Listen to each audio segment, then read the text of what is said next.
विचारपूस केली. पीडितेची तब्येत व्यवस्थित आहे. मग डॉक्टरांची टीम पूर्ण पीडितेबरोबर आहे. मेडिकल झालेलं आहे.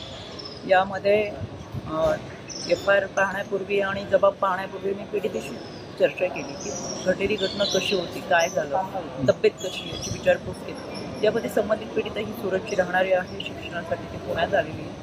मित्रासमवेत रात्री 1:30 वाजता ती बोपदेव घाटामध्ये फिरण्यासाठी गेली असता या 3 नराधमांनी ते हेरून आधी त्यांना दमदाटी केली, त्यांना भीती दाखवली आणि मित्राला धमकी देत संबंधित पीडितेला बाजूला घाटापासून बऱ्याचशा अंतरावर आत येऊन जात या 3 नराधमांनी तिच्यावर लैंगिक अत्याचार केला. कायद्याच्या चौकटीतून आरोपीला शिक्षा होईलच. भारतीय न्याय संहिता अंतर्गत गुन्हे दाखल करण्यात आलेले आहे.